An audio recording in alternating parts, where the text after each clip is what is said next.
말씀 마태복음 22장 37절부터 39절까지 말씀 우리가 한 목소리로 봉독하도록 하겠습니다. 예수께서 이르시되 내 마음을 다하고 목숨을 다하고 뜻을 다하여 주 너의 하나님을 사랑하라 하셨으니 이것이 크고 첫째 되는 계명이요 둘째도 그와 같으니 내 이웃을 내 자신같이 사랑하라 하셨으니. 아멘. 수요 신학 강좌 오늘은 제 9번째 시간이죠. 주간 하나님의 은혜와 인간의 책임이라는 주제를 가지고 이 시간 함께 은혜를 살펴보도록 하겠습니다. 오늘날 교회에서 많이 사용하고 있는 단어들이 참 많이 있어요. 그 중에 은혜라는 단어는 참으로 많이 사용하고 또 우리가 신앙생활 하다 보면 듣게 되는 단어 중 하나입니다. 은혜. 은혜라는 단어의 이 국어사전의 의미는 이렇게 표기되어 있었습니다. 고맙게 베풀어주는 신세나 혜택. 이게 국어사전에서 의미하고 있는 은혜라는 단어의 사전적 의미입니다. 고맙게 베풀어주는 신세나 혜택. 즉 값없이 조건 없이 누군가에게 베풀어주고 그것을 내가 값없이 받게 되는 것. 이 혜택. 이것을 바로 은혜라고 우리는 생각해 볼 수가 있겠습니다. 우리가 믿고 우리가 생활하고 있는 개신교죠. 이 개신교의 전통에는 이 은혜라는 단어가 주는 의미는 굉장히 큽니다. 이것은 개신교의 역사 중에 가장 큰 사건 중에 하나였던 종교개혁 가운데서 이 은혜라는 이 의미는 굉장히 커다란 개혁적인 의미로서 우리들에게 다가오게 되었습니다. 중세 수도사들은 매일매일 그들의 수행과 매일매일 규칙적인 생활들을 통하여서 하나님을 만나기를 소망했어요. 매일매일 삶 속에서 시간을 정해놓고 새벽에 일어나서 우리도 일과 시간이나 중간중간 그들은 매 순간순간마다 그들의 이 수도사들의 생활은 전적으로 하나님을 만나는 데에 주목하고 있어요. 기도할 때에도, 봉사를 할 때에도, 또 밥을 먹을 때에도 그들의 하루의 일과는 누구에게 주목하고 있습니까? 하나님에게 주목하고 있다는 거예요. 그런데 그렇게 열심으로 하루하루를 하나님을 만나고 하나님의 임재를 자신의 삶으로 받아들이려고 열심으로 고행하고 살았던 수도사들도 늘 하나님 앞에 무엇이 생기기 마련입니까? 자꾸 죄책감이 자꾸 드는 거예요. 이 죄책감은 왜 그럴까요? 우리가 바라볼 때에는 야, 저 수도사들처럼 저렇게 많은 시간을 하나님에게 할애하고 있는데 왜 저들은 오히려 죄책감 가운데 살게 되고 있나? 이것은 참으로 아이러니했던 거예요. 열심으로 노력하면 노력할수록 그들의 삶에는 자신이 하나님 앞에 죄인이라는 것이 자꾸만 생각나고 드러나는 거예요. 그들은 그렇게 느꼈던 이유 중에 하나는 그들은 기도를 하면 할수록 그 기도 시간과 또 말씀 시간과 생활하는 모든 순간에 하나님에게 집중하기가 너무나 어려웠던 것이 오히려 그들이 하나님 앞에 죄가 드러나게 되는 순간이 됐습니다. 내가 이만큼 했으니까 됐다. 나는 그 안도감이 찾아온 게 아니라 어때요? 내가 이 시간을 하나님께 내어드리고 있고 내가 기도 생활을 하고 있는데 내 기도가 온전히 한 시간 내가 하나님께 집중해야 되는데 인간은 그러기가 쉽습니까? 어렵습니까? 굉장히 어려워요. 우리도 그런 경험이 있지 않습니까? 내가 기도를 하려고 교회 예배당과 또는 집안에서 또는 이제 우리가 살아가고 있는 삶의 자리 가운데 내가 하나님을 만나려 기도를 해야 되겠다고 기도를 하는데 우리 머리와 또 우리의 마음은 어때요? 온전하게 그 시간에 하나님께 집중하기가 쉽습니까? 어렵습니까? 어려워요. 자꾸 잡생각이 들죠. 기도하다 보면은. 또 성경 읽을 때도 마찬가지예요. 성경 읽을 때도 어떻습니까? 주목해서 한 구절 한 구절 하나님의 뜻이 어디에 있나 라고 내가 말씀을 묵상하는데도 자꾸만 우리가 갑자기 뭐가 생각나요? 문자 온 것 같은데 카톡 온 것 같은데 하고 내가 가스레인지 불을 껐나 이거 여러 가지 잡생각들이 자꾸만 우리의 집중력을 흐트러지게 만든다는 거예요. 근데 비단 이것은 우리에게만 문제가 있는 게 아니라 인간이 그렇다라는 거예요. 그러다 보니 그렇게 기도와 말씀 생활을 중요하게 여겼던 수도사들이 자꾸만 한계에 빠지는 거예요. 자꾸만 시험에 드는 거예요. 자꾸 하나님을 집중하려고 만나는 모든 순간마다 그들은 자꾸만 죄성, 내가 이 정도밖에 안 되나? 내가 이 정도밖에 하나님께 못하나? 아니, 기도 시간에 딴 생각하고 있고, 했던 말을 또 하고 있겠네. 또 말씀 읽는다면서 내가 또 아직도 이 페이지를 넘어가지 못하고 있네. 시간은 지나가는데.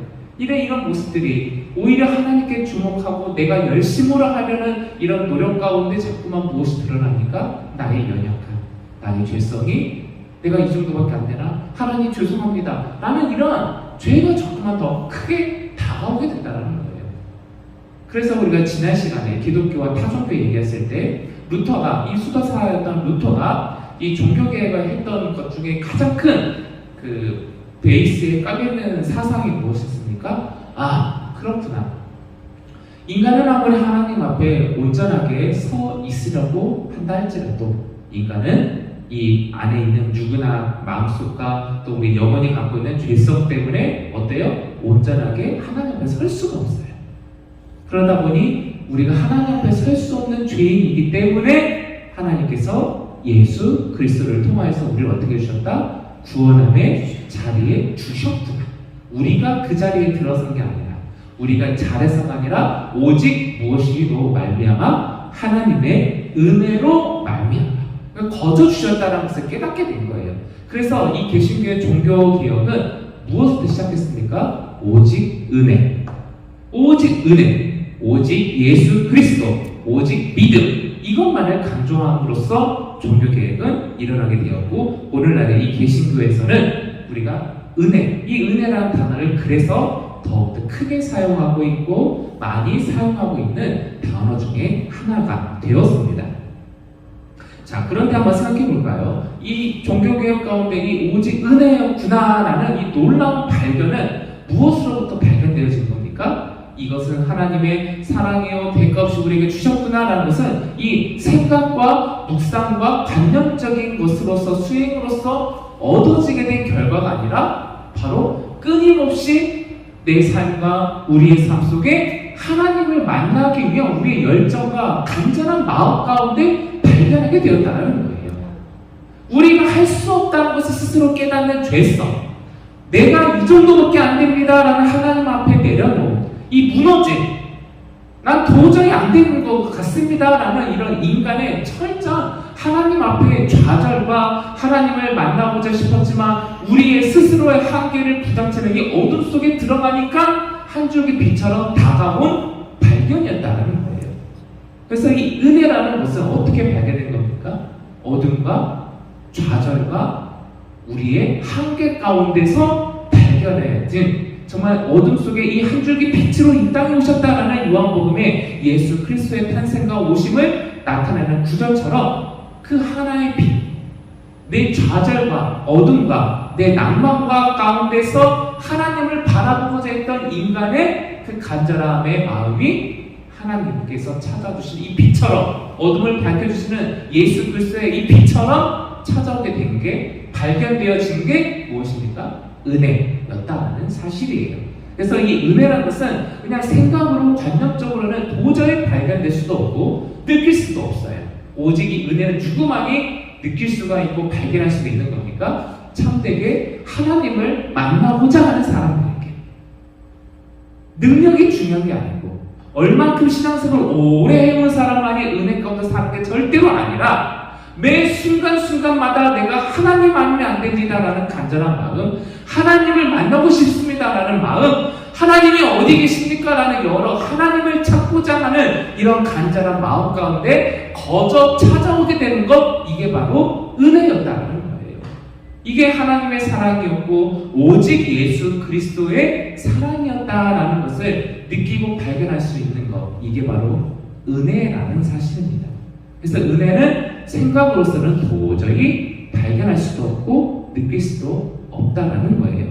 로마서 3장 24절 말씀을 제가 봉독해 드리도록 하겠습니다. 로마서 3장 24절은 이렇게 봉독합니다. 그리스도 예수 안에는 속량으로 말미암아 하나님의 은혜로 값없이 의롭다 하심을 얻은 자 되었느니라. 아멘. 사도 바울의 이 로마서 3장 24절의 고백은 전적으로 하나님의 은혜로 값없이 우리는 의롭게 되었습니다라고 고백하고 있어요. 근데 이게 어디 딱 조건이 딱 달려있죠? 그리스도 예수 안에 있을 때예요.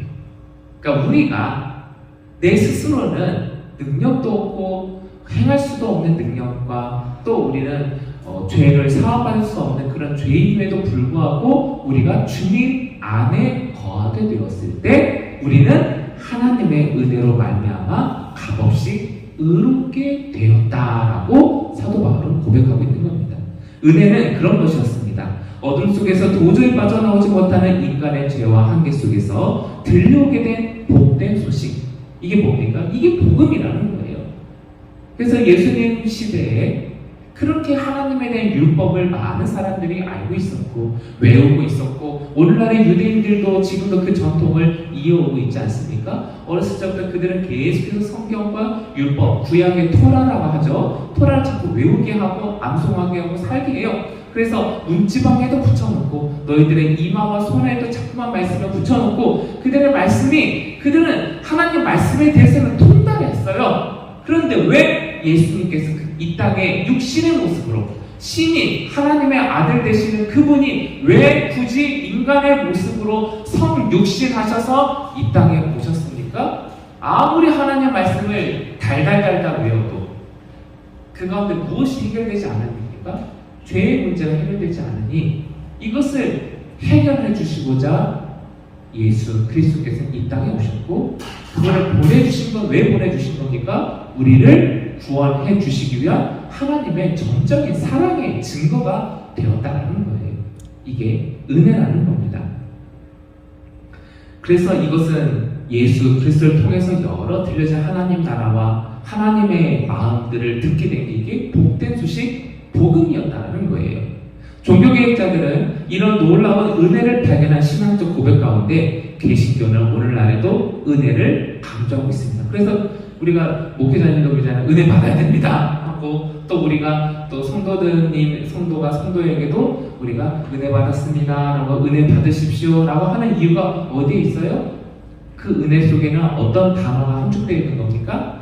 오늘 우리가 하나님을 만납시다. 하나님을 좀 만납시다. 하나님의 사랑을 발견해 봅시다. 하나님께서 우리를 어떻게 사랑하고 계신지를 느껴봅시다. 라는 것들이 은혜 받읍시다. 은혜 받으세요. 라는 말에 담겨지는 의미였어요. 단순히 내가 좋았다. 어떤 설교자의 목사님의 좋은 설교 듣고 내 속이 뻥 뚫리네. 이제 이것이 은혜를 받았습니다. 라는 말의 다가 아니었다는 거예요. 내가 듣고 싶고 내가 보고 싶고 했던 것을 보고 듣게 된 게 은혜 받았습니다라는 고백의 전부가 아니라 내가 생각지도 못했던 나를 깨우시는 하나님의 생각을 듣게 되고 하나님의 말씀의 모든 그 가르침과 시선을 발견하게 되었을 때 내가 원하지도 않았고 듣고 싶지도 않았던 것들도 알게 되게 되는 것. 내 노력과 상관없이 듣게 되어지고 내 삶으로 다가오게 된 것. 이게 바로 은혜라는 사실입니다. 그래서 은혜의 주체는 오직 하나님과 예수 그리스도에게 있는 거예요. 은혜는 오직 그분들로부터 나올 수가 있는 거예요. 그런데 아쉽게도 시간이 지나면서 이 은혜는 교회에서 가장 많이 사용하는 일상의 언어가 되었습니다. 하지만 그와 더불어서 어떻게 되어버렸죠? 너무나 평범한 언어처럼 사용되고 있기도 합니다. 아무런 감동과 감격 없이도 우리는 은혜 받았습니다. 은혜 받으세요 라는 말을 건네주고 있는 현실에 있기도 합니다. 하나님께서 값없이 주신 은혜가 너무나도 익숙하고 당연하게 여긴 나머지 우리는 모르는 사이에 값없이 주신 은혜가 값싼 은혜처럼 되어져 가고 있는 게 오늘날 우리도 알지도 못하는 사이에 행하고 또 보여지고 있는 우리의 일상의 모습이 되어버리기도 했습니다. 신학자이고 목사였던 보네포 목사님께서는 교회 안에 점점 더 하나님의 은혜를 값싸게 여기는 모습을 바라보며 통탄하시는 마음으로 다음과 같은 말씀을 해주셨습니다. 값싼 은혜는 교회의 대원수가 됩니다. 우리는 오늘날 귀한 은혜를 위해 싸우고 있습니다. 값싼 은혜는 싸구려로 팔아버리는 상품처럼 성만찬, 죄의 용서, 위로를 싸게 넘겨버립니다. 교회의 보물창고에서 물건을 내어오듯 질문도 확인도 없이 무한정 축복을 빌어줍니다. 값도 대가도 없는 은혜입니다. 거저 받았으니 거저 준다는 식입니다. 은혜의 대가는 이미 지불되었기 때문에 언제나 공짜라고 여겨집니다. 이것이 오늘날 우리가 직면한 현실 속에 하나님을 아는 사람들이 하나님을 진정으로 찾지 않아서 생겨진 이유입니다. 라고 값싼 은혜, 이렇게 이야기를 해주셨죠. 여기서 우리가 알아야 할 점이 있어요. 귀한 은혜, 값싼 은혜라는 이 두 종류의 은혜가 있다는 게 아니에요. 어떻게 은혜가 값싼 은혜가 있고 비싼 은혜가 있겠습니까? 은혜는 하나이고 모두 다 귀한 겁니다. 값싼 은혜라고 하는 이 말에는 은혜를 값싸게 여기고 있는 사람이 있다는 거예요. 은혜를 값싸게 평가하고 남발하고 있는 교회가 있었다라는 것을 말하고 있는 겁니다. 은혜는 하나입니다. 목사로서 철저한 회개 없이 죄 사함을 설명하는 것, 죄 고백도 없이 베푸는 성만찬을 준비하는 것, 십자가 없는 은혜를 선포하는 것, 합당하지 않는 축복은 목사 역시 모든 은혜를 값싸게 만들어버리는 행위가 됩니다. 교인들로서도 자신들의 삶의 변화, 회개와 죄책에 대한 고백도 없이 은혜와 축복만을 요구한다면, 무조건 잘되기만을 바란다면 이런 모습들이 하나님의 은혜를 값싸게 만드는 행위와 마음이 됩니다. 이건 목회자에게도 교인들에게도 모두에게 해당되는 위험한 부분이라는 것이지요. 은혜의 값이 없는 이유는 인간이 노력해서 획득할 수 있는 것이 아니기 때문입니다. 그래서 은혜는 인간이 전적으로 무능할 때 하나님의 능력으로 주시는 게 은혜였어요. 예수님의 성육신과 우리를 죄에서 구해주시고 거듭나고 부활의 소망 등은 전적으로 은혜로만 가능합니다. 인간의 노력이나 능력이 이 은혜 가운데 조금도 필요한 것은 없었다는 거예요. 우리 예수님의 비유 말씀 중에 우리 몇 가지를 떠올려 보면은 더 좋을 것 같습니다. 여러분들 포도원의 일꾼 이야기 한번 떠올려 볼까요? 예수님의 비유 이야기였던 포도원의 일꾼들. 그 포도원의 일꾼의 예수님의 비유 말씀에 보면은 그 포도원의 주인이 있고 포도원의 그 주인의 그 포도밭을 일구는 일꾼들이 등장을 합니다. 그런데 눈여겨볼 부분은 그 포도원의 주인이 자신의 이 포도원 이 농장을 가꾸는데 필요한 일꾼을 구하러 가는데 아침 이른 시간에 나갔어요. 일꾼을 구했어요. 그럼 이제 그날의 일꾼을 구하는 건 땡이잖아요. 그리고 포도원의 주인의 입장에서 포도원을 관리하는 데 있어서 중요한 건 무엇입니까? 적은 일꾼으로 어떻게 해야 돼요? 많은 일을 시켜야 되는 게 목적이고 그게 합리적인 거예요. 그렇지 않습니까? 적은 일꾼을 통하여서 그 자신의 밭에서 최대 수확을 이루는 것, 최소 비용으로 최대 효과를 얻는 것, 이거 참 경제적인 합리적인 방법이잖아요. 그런데 성경 말씀 속에서 그 포도원의 주인은 아침에도 일꾼을 구하러 나갔고 점심에도 일꾼을 구하러 나갑니다. 오후에도 일꾼을 구하러 가요. 하물며 하루의 일과 시간이 맞춰지는 5시를 기준으로 했을 때 마치는 그 5시에 근접한 시간에도 포도원의 주인은 누구를 자꾸 찾으러 나갑니까? 일꾼을 찾으러 나가고 그 하루가 마감하는 시간에도 일꾼을 데리고 왔어요. 그러니까 계속 사람을, 일꾼을 데려요. 그러면 포도원의 주인의 입장에서 뭐가 자꾸 나가는 거예요?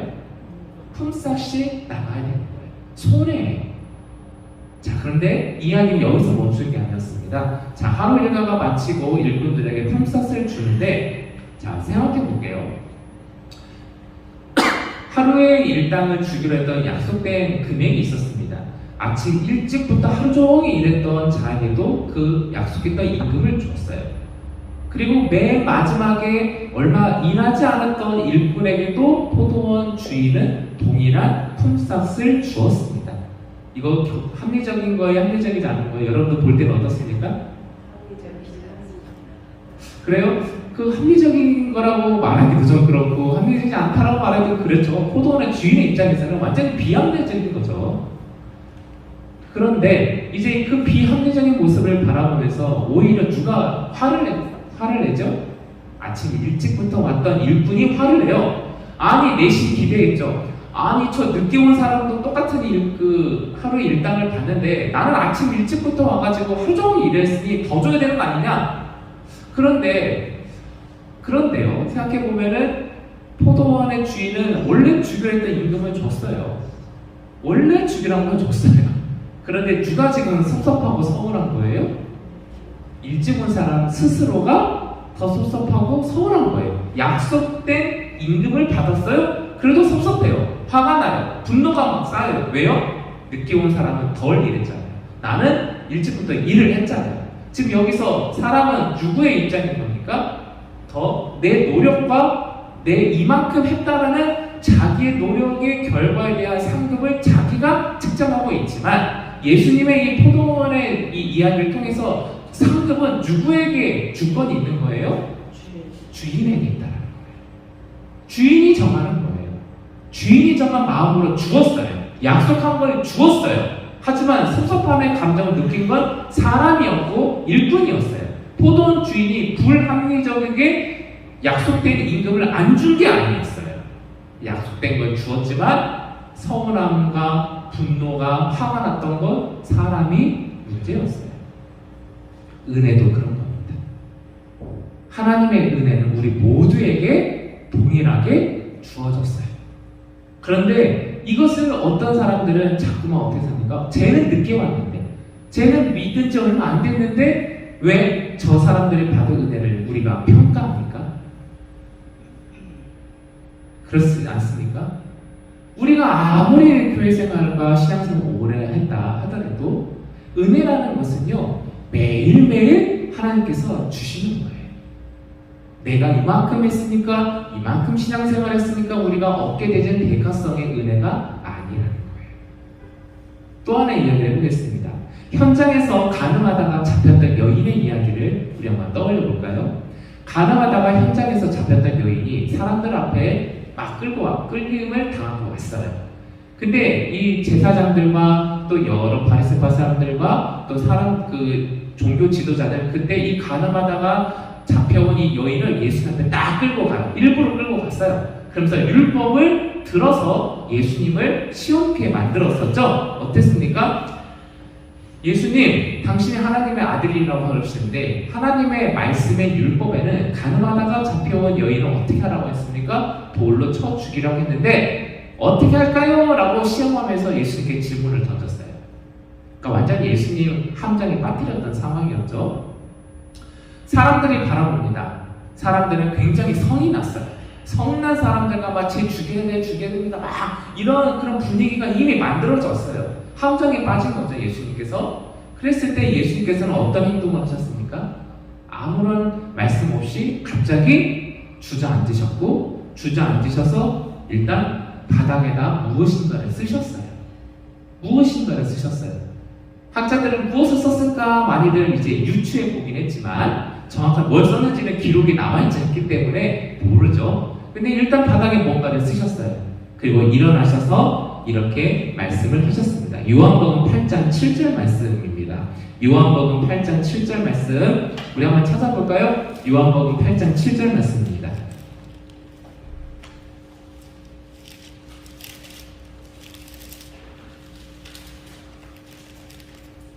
요한복음 8장 7절 신약 158페이지에 있습니다. 신약 158페이지에 있는 요한복음 8장 7절 말씀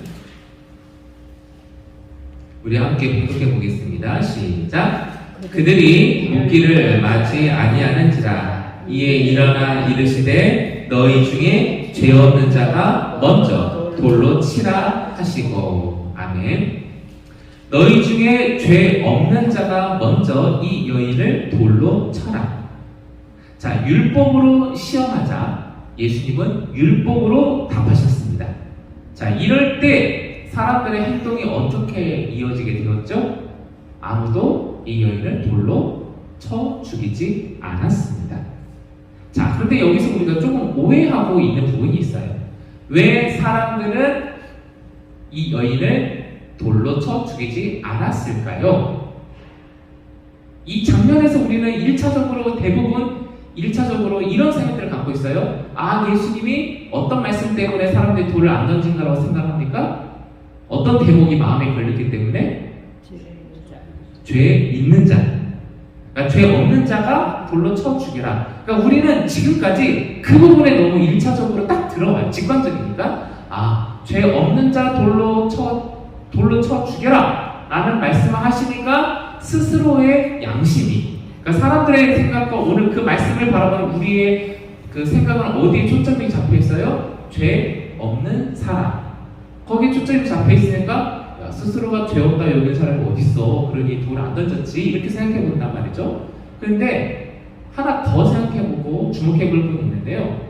왜 이 당시 사람들이 예수님의 이 말씀을 듣고 돌을 던지지 않았던 가장 중요한 이유는 스스로가 양심에 나는 죄 없는 사람이고, 아니 난 죄 있는 사람이니까 안 던진 게 아니에요. 어떤 단어 때문에 그러냐면 예수님의 율법에 먼저라는 단어 때문에 그렇습니다. 죄 없는 자가 뭐라고 나와있죠? 요한복음 8장 7절에서 보면은 너희는 죄 없는 자가 어떻게 알아? 먼저, first, 먼저라는 단어를 예수님이 했기 때문에 그 당시 유대인들은 돌을 던지지 않았다라고 합니다. 제가 드린 이 말씀의 근거가 어디냐면 우리 신명기 17장도 한번 찾아볼까요? 신명기 17장 7절 말씀을 찾아보도록 하겠습니다. 신명기 17장 7절 말씀입니다. 신명기 17장 구약에 있고요. 신명기 17장 7절 구약 289페이지에 있습니다. 구약 289페이지에 있는 신명기 17장 7절 말씀을 보도록 하겠습니다. 구약 289면에 있습니다. 자, 찾아서 한번 신명기 17장 7절 말씀 한번 읽어볼까요? 시작! 이런 자를 죽이기 위하여는 증인이 먼저 그에게 손을 댄 후에 뭇 백성이 손을 댈지니라. 너는 이와 같이 하여 너희 중에서 악을 제할지니라. 아멘. 자, 바로 이 부분 때문에 그런 거예요. 지금 아까 간음했던 여인의 상황은 예수님을 무엇으로 지금 시험에 빠뜨린 겁니까? 그 종교 지도자들이 율법의 근거에서 시험에 빠뜨린 장면이에요. 근데 우리는 자꾸 이 죄 없는 자가 돌을 던져라라는 예수님의 말씀을 듣고 우리는 양심으로 이 말씀을 해석한단 말이죠. 그런데 신명기 말씀에 보니까 먼저라고 말씀했던 예수님의 단어가 왜 사람들로 하여금 돌을 못 던지게 한 겁니까? 이 당시에 이 신명기 말씀을 통해서 우리가 살펴볼 수 있는 것은 유대인들에게 어떤 처벌을 하기 위해서는요, 어떤 그 문제에 대한 증인이 필요해요. 그리고 증인된 사람이 가장 먼저 처벌을 시행해야 돼요. 그렇다는 것은 무엇을 의미하냐면 율법에서는 어떤 문제를 일으키고 율법에 반하여서 처형과 처벌을 받아야 되는 상황이 있을 때 증인, 그 문제와 죄를 범한 증인이 가장 먼저 처벌을 해야 돼요. 그 말은 이 증인이 무엇을 진단하는 겁니까? 이 처벌과 처형의 책임을 져야 돼요. 이게 율법이에요. 그러니까 예수님의 말씀에서 먼저, 이 단어, 이 먼저라는 단어가 우리가 딱 듣게 되니까 그 율법으로 예수님을 시험했던 바리새파와 모든 종교 지도자들은 무엇에 빠지게 된 거예요? 불사. 이 가늠한 여인, 예수님을 시험에 빠뜨리려고 했던 이 현장에서 섣부르게 내가 먼저 돌을 던지면 어떻게 돼요? 그 책임을 누가 지는 거예요? 가장 먼저 돌을 던진 자, 먼저 행한 자가 책임을 져야 되는 거예요. 그러니 어떻게 된 겁니까? 그곳에 모였던 성난 군중들과 종교 지도자들이 예수님을 시험에 빠뜨리려 했던 그 율법으로 시험에 들게 했던 그 자리가 예수님은 율법으로 그들에게 대갚아 준 거예요. 먼저. 우리 이거 하나는 좀 새롭게 알았으면 좋겠습니다. 우리가 흔히 저도 그랬지만 이 말씀은 보통 죄 없는 자, 그러니까 예수님이 양심에 호소해서 이 부분을 해결했다라고 우리가 오해할 수가 있는데, 양심뿐만 아니라 예수님은 율법으로 이 상황을, 이 가능한 여인을 용서해 주신 이 말씀에 먼저라는 것에 더 핵심이 있었다는 거예요. 예수님이 가까운 분이십니다. 성난 군중들이 다 사라지고 이제 종교 지도자들도 자리를 떠난 후에 누구만 남았습니까? 가늠했던 여인과 예수님만 그 자리에 남았어요. 이 여인의 마음은 이제 어땠을까요? 사람들이 떠나가고 자기를 잡았던 사람도 떠나고 예수님과 자기만 남았다고 해서 그 여인의 마음이 평온해졌을까요? 마음의 안식이 찾아왔었을까요? 죽을 수도 있었다라는 그 여인의 공포가 사라졌었겠습니까? 아니었습니다. 그 여인은 여전히 공포와 좌절과 무서움 속에 아마 있었을 거예요. 이제 예수님만 남으셨고 또 사람들은 율법으로 다 이렇게 물리쳐졌던 예수님은 자신은 어떠한 존재라고 이 여인을 생각했을까요? 나를 죽일 수도 있는 존재다라고 생각했을 수도 있었을 겁니다. 그런데 예수님은 이 여인에게 다가오셔서 요한복음 8장 11절 말씀에 이같이 여인에게 해주셨죠. 제가 읽어드릴게요. 예수께서 이르시되 나도 너를 정죄하지 아니하노니 가서 다시는 죄를 범하지 말라 하시니라. 아멘. 예수님은 이와 같은 말씀은 절망과 죽음 앞에 공포에 떨었던 이 여인을 살려주시는 말씀이 되었습니다. 이것이 구원입니다. 그리고 이 여인은 이 구원함을 거저 받았습니다. 이 여인이 용서받기 위해서 구원받기 위해서 행했던 행동들이 있었습니까? 아무것도 없었습니다. 이것이 오늘날 저와 성도님들이 받은 하나님의 은혜인 줄로 믿습니다. 은혜는 바로 이런 것입니다. 뒤늦게 포도원에 왔던 일꾼처럼, 가늠하다 사람들에게 잡혀온 여인처럼 더 이상 자신을 구원하지 못하는 전적으로 무능한 인간에게 하나님이 대가 없이 주는 것이 은혜입니다. 이것이 하나님의 은혜라는 사실입니다. 그래서 은혜 받은 저와 성도님들은 은혜에 대한 책임이 있습니다. 대가 없이 주셨기에 은혜에 대한 책임성은 솔직히 사실 없습니다. 은혜 자체가 대가 없이 주셨기 때문에 그것에 대해 우리가 대갚아드려야 책임성은 솔직히 없어요. 그렇지만 우리가 가져야 될 책임은 은혜에 대한 대가를 지불함의 책임감이 아니고 대가 없이 거둬주신 사랑과 은혜로 말미암아 우리가 무엇을 얻게 되었어요? 구원함을 받아 새로운 삶을 살게 되었던 그 책임을 우리가 지자라는 거예요. 은혜는 대가 없이 주셨기 때문에 우리가 그 대가 없이 주신 구원함에는 우리는 갚을 길이 없어요. 그것은 또 우리가 너 책임져 라고 너 갚아 라고 하나님 주신 게 아니에요.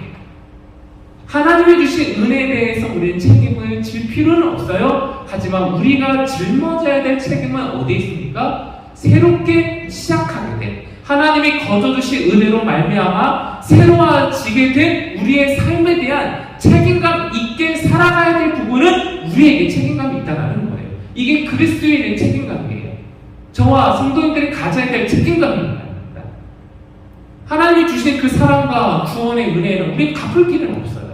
하지만 그것으로 말미암아 우리는 새로워졌잖아요. 거듭나졌잖아요. 우리는 이제 그리스도인이 되었잖아요. 믿는 사람이 되었잖아요. 그 삶에 대한 우리가 책임을 지자라는 거예요. 그게 바로 하나님의 은혜와 인간의 책임이라는 거예요. 그래서 우리는 이제 새로워졌기 때문에 이제는 우리가 살아가는 우리의 삶의 방향성과 우리의 생각과 사고방식은 이제 완전히 어떻게 돼야 됩니까? 달라져야 돼요. 이게 책임을 지는 사람이에요. 달라진 삶이기 때문에 다르게 살아가야 된다는 거예요. 그래서 우리의 시선과 마음은 이제 달라져야 됩니다. 우리의 삶의 주인이 이제 누굽니까? 내가 아니에요. 이전에 내가 하나님의 사랑과 거저받은 이 은혜를 몰랐을 때에는 내 삶의 주인은 나였어요. 나를 중심으로 살아가는 거였어요. 하지만 이제는 하나님 중심으로 달라져야 돼요. 왜요? 하나님의 사랑과 거저주신 은혜로 말미암아 구원을 받은 새로운 삶이 시작했잖아요. 그래서 제가 우리 성도님들에게 말씀드리고 싶고 우리 삼일교회 성도님들 꼭 이거를 꼭 기억하면 좋겠다라는 삶의 작은 변화 중에 하나가 있는데 그건 바로 주일이라는 단어입니다. 이게 많은 성도님들이 알고 있지만 자꾸 주일을 뭐라고 자꾸 말씀을 하셔요? 일요일이라고 자꾸 말을 해요. 저는 그걸 들을 때마다 이걸 자꾸 신경이 좀 목사로서 그런지 몰라도 좀 신경이 쓰여요. 자꾸 일요일에 예배 후에, 일요일 예배 후에 자꾸 이런 거 들으면은 목사로서 그런지 몰라도 조금 달랐으면 좋겠어요. 왜요? 일요일에 주일이 누구예요? 나예요. 일요일 오전에는 내가 늦잠을 자든 밀린 빨래를 하든 아니면 뭐 골프를 치러 하든 여가 생활을 하든 이건 내 마음대로 해도 돼요. 일요일의 주인은, 이 시간의 주인은, 그 일요일의 그 시간과 삶의 주인은 나였으니까 상관없어요. 그런데 우리가 주일이라고 말하는 이유가 뭐예요? 주님의 날이라는 표현이에요. 주일은. 이제 내가 새로운 삶을 시작하고 되니까 주일, 이 일요일이었던 그 날은 이제 누가 주인? 주님이 주인 되시는 날. 그래서 우리가 주일이라고 표현하는 거예요. 그래서 우리는 이른 아침부터 한 주일간 피곤하게 살아왔지만 단잠을 깨우고 이른 아침부터 준비를 하잖아요. 어떤 준비를 합니까? 하나님께 예배드릴 준비를 하잖아요. 멀리서부터 그냥 이른 아침부터 새벽부터 일어나서 준비하셔서 달려오시는 마음, 하나님을 예배드리는 마음, 준비하는 마음. 그래서 우리는 이 하나님의 성전이 예배당에서 모이잖아요. 그래서 우리 하나님께 영광을 돌려드리는 거지. 이게 그리스도인에서 거저받은 은혜에 대한 그리스도인의 책임진 삶이기 때문에, 변화받은 삶이고 달라진 삶이기 때문에 우리가 예배를 드리고 하나님을 찾는 거예요. 그래서 이제 그 오전에, 일요일의 오전의 삶이 나를 위해 있던 게 아니라 이제 누구를 위해서? 하나님을 위해서. 주님의 날이니까. 그래서 이제 이곳에 모이시고 이 방송을 통한 우리 삼일교회 분들은 이제 일요일 이제 어떻게 말하자고요? 주일이라고 좀 말해봅시다.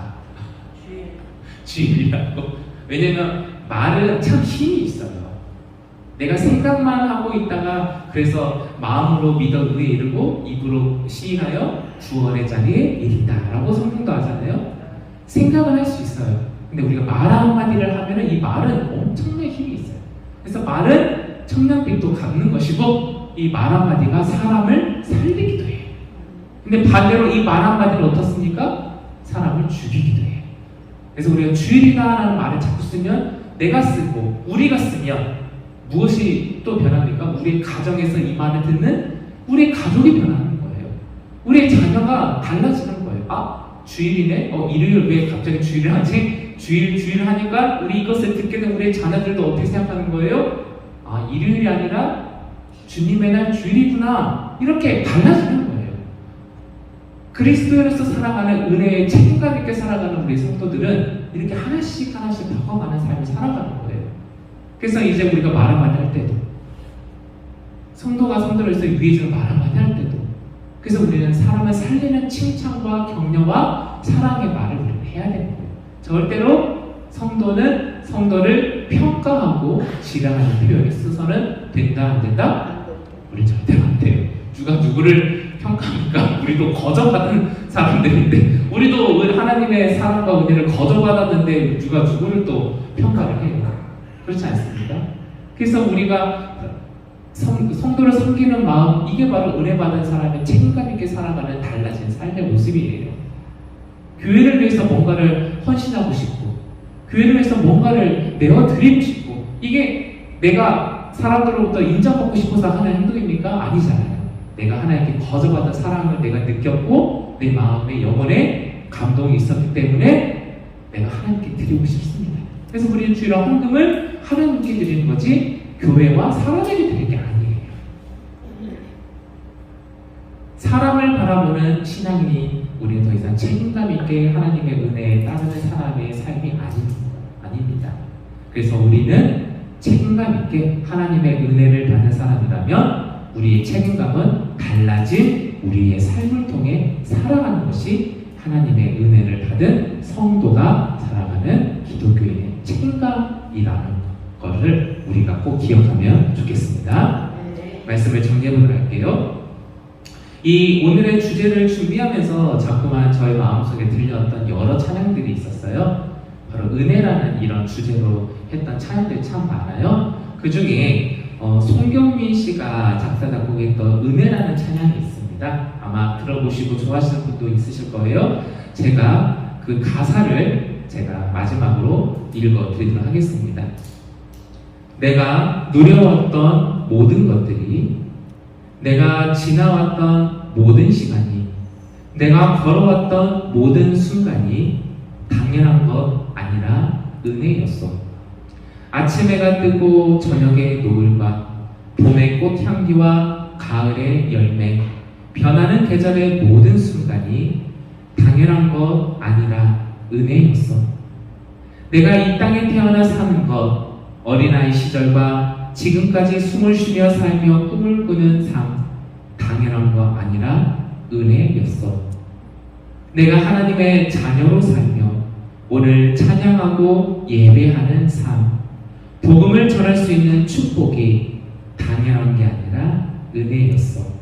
모든 것이 하나님의 은혜였어. 아멘.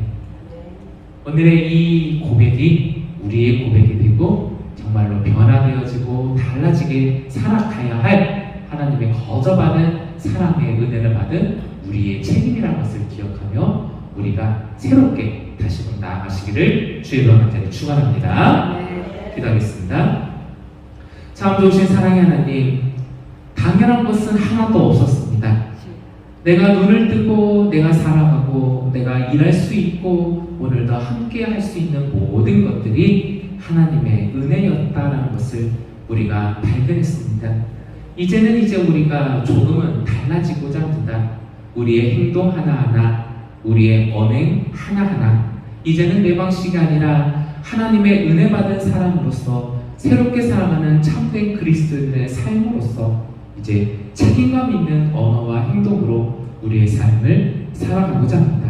주께서 우리를 이끌어 주시고 성령께서 그렇게 살아가고 있는 우리를 축복하여 주셔서 우리는 정말 한 거 없지만 우리의 삶의 구석구석 사랑과 축복으로서 채워주시는 하나님의 은혜 가운데 우리가 살게 하여 주시고 우리는 그것을 감사함으로 여기며 더욱더 책임감 있게 살아가는 참된 삼일교회의 모든 성도들이 되게 하여 주시옵소서. 예수 그리스도의 이름으로 간절히 기도드립니다. 아멘.